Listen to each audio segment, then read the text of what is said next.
Hello everyone, welcome to this session. Today I am going to discuss about how the steam is formed and what are the different types of steam and which steam is very effective, which is used in turbine to generate the electricity. Okay, first steam. Steam is generated from water and the previous phase of water is ice. In general, let's have in 1 atmosphere pressure, the water is at 0 degree Celsius. So the ice temperature must be less than 0 degree Celsius. Let's take an ice is having of minus 5 degree Celsius, and from minus 5 degree Celsius of ice, the steam how it is going to be generated. First case, to make ice to be as a water, what should happen? What should we do? We have to heat. So the heat is supplied to the ice. So from minus 5 degree Celsius, you have to add heat. So the temperature goes on increasing. So minus 5 degree Celsius, then minus 4, minus 3, and it goes to 0 degree Celsius. So 0 degree Celsius, what is the state? What is the phase of ice? So at 0 degree Celsius, it becomes 0 degree Celsius, the ice become water, but at 0 degree Celsius, the ice is at the phase of ice itself. Okay, so 0 degree Celsius ice is always existing, and the ice at 0 degree Celsius to be converted into water at the same temperature. So it's a constant temperature process, and at the same temperature the heat is added. So this ice, the phase of ice becomes water phase. How it should be possible without changing the temperature? How the heat is supplied? That is the question here. But the heat is generated, the heat is supplied due to the latent heat of ice. It is nothing but the hidden heat. It is said as a hidden heat. So here the latent heat of ice, due to that the heat energy is added to the ice at 0 degree Celsius. So this phase of ice will be changed to the phase of water. It is also at the same temperature of 0 degree Celsius. Okay, so we are having the ice at 0 degree Celsius and water at 0 degree Celsius at the same temperature, but the ice at 0 degree Celsius is having some amount of heat energy, as well as 0 degree Celsius the water is having another amount of heat energy, but even the temperature is same, the heat energy is varying. Okay, so the heat energy is higher at 0 degree Celsius at water than 0 degree Celsius at ice phase. Okay, because latent heat is added. Next, let's move on to how the water is going to be converted into the next phase called steam. Okay, now water at 0 degree Celsius. Now you just supply heat. So let's take the water at 0 degree Celsius. Then it goes on increasing, the temperature will be rising, and 20 degrees Celsius goes on 40 degrees Celsius, 60, 80. Okay, like that goes on increasing. So the water level, the temperature level of water is going on increasing, so it becomes hot water. And if it goes to 99 degrees Celsius, what happens? Still it is at hot water. Okay, the phase of water still is at the same phase only. Now it reaches 100 degrees Celsius, but at 100 degrees Celsius it's still maintaining the same phase of water at 100 degrees Celsius. It is having more amount of heat energy at 100 degrees Celsius. So I already told the pressure is maintained at 1 atmospheric pressure. That means 1.01325 bar. At that pressure only we are concentrating this process now.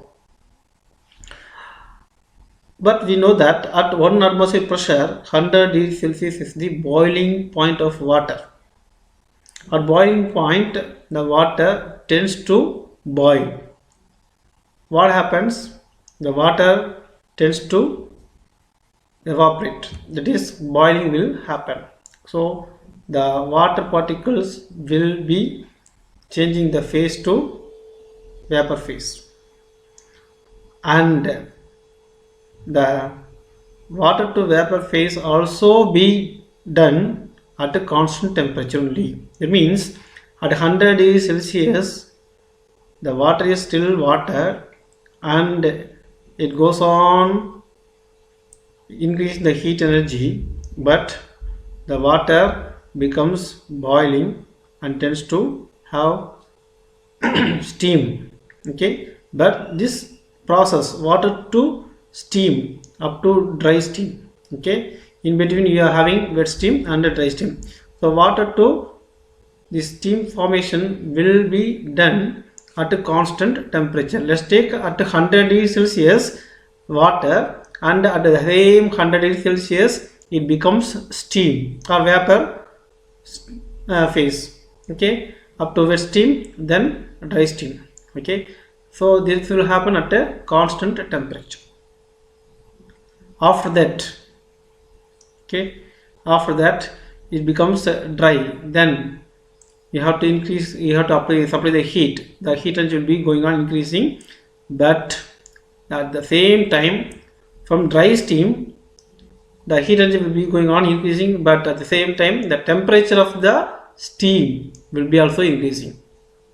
Okay, so in this is the formation of steam, and at 100 degrees Celsius I told you water to steam formation. Here also the constant temperature is maintaining. So here the latent heat of water, latent heat of water or latent heat of steam, here latent heat of steam, due to the latent heat of steam only this process will be happening, and that heat energy will be supplied to the water particles. So the heat energy goes on increasing. Okay, what is the what are the different types of steam? So here we have wet steam and dry steam. Further it is classified to the super saturated or superheated steam.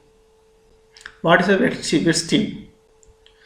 So wet steam is nothing but the boiling of water happens. So some amount of water particles becomes vapor state, and most of the things will have water particles. That means some portion of the water becomes vapor, remaining are water particles. That kind of steam is called wet steam. Here in wet steam one term is to be classified as dryness fraction. What is dryness fraction?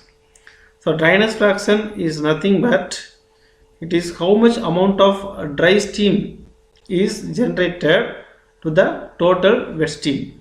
If let's take the dryness fraction is represented by x. If x equal to, let's take a 0.1, that means nothing but 10% of the dry steam is generated, remaining 90% of steam or water particles. Okay, it contains water particles. Then it goes on increasing. Now you just add the heat.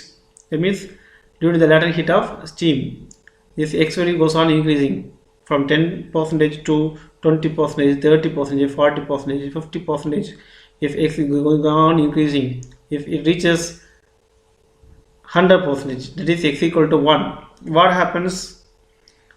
100% of the steam will be dry steam, no water particles is there. That is called a dry saturated steam. At a dry saturated steam, this dryness fraction equal to 1, that is 100% of the dry steam is created. Okay, So dryness fraction occurs only in the wet steam. Okay. Next, let's move on to the superheated steam. Now, when the superheated steam is formed, let's take the same 1 atmosphere pressure. I'm telling that if it is the steam is 100 formed at 100 degrees Celsius, shall we take it as a superheated steam? How it would be? No. Okay. Superheated steam formed beyond the temperature of the boiling point. So here the temperature of the boiling point of water is 100 degrees Celsius. So at 100 degrees Celsius up to dry saturated steam only occurs. It will be there. Beyond 100 degrees Celsius, if steam is formed, that means let's take the temperature of the steam is equal to 150 degrees Celsius at 1 atmosphere pressure. So the type of steam is called dry saturated steam. So whenever superheated steam, okay, superheated steam. Whenever the boiling point of water is higher, the steam formed at the temperature, then the steam is called as superheated steam. Okay, and I want to tell you some little bit information now. Without mentioning the pressure, if the temperature of water, if the temperature, okay, if the temperature equal to 85 degrees Celsius, what type of steam it is? Can you guess? We can say that it is 85 degrees Celsius means it is hot water, okay, but it will not be always. If you know the boiling point of water only, you can say whether it is converted into steam or still remaining in the water phase. Okay, so pressure is very important. Okay, if pressure is going on increasing, then the boiling point of water also increasing. Let's take if it is 2 bar, okay, the boiling point of water may be 120 degrees Celsius. So even at 110 degrees Celsius, it is a hot water. At 120 degrees Celsius only, it starts to boiling at 2 bar. Okay, I am telling 120 degrees Celsius is the boiling point of water at 2 bar. Just a name shake. Okay, so here I would like to say that without knowing the boiling point of water, we cannot say whether it is converted to steam or not. Okay, then heat energy, in which type of steam the heat energy is very high, whether it is at wet steam or dry steam or superheated steam. So wet steam, first phase is wet steam. Okay, you have a little bit of heat energy, then you are adding heat, then it goes to dry steam. So the heat energy is higher than the wet steam at the dry saturated steam. Then further increasing the heat energy and the boiling point also increasing, then you will have superheated steam. So the heat energy is higher, much higher at the superheated steam. So it is very effective to use superheated steam in the electricity purposes production. Okay, to run the turbine we need heat energy. If we have more amount of heat energy, the work done will be higher, so that work done will be converted into electricity by coupling the generator into the with the turbine. Okay, so this is the type of steam and the energy level where it is higher, and the formation of steam from ice. Okay, these are all very important. We would like to get some more problems on this steam oriented views.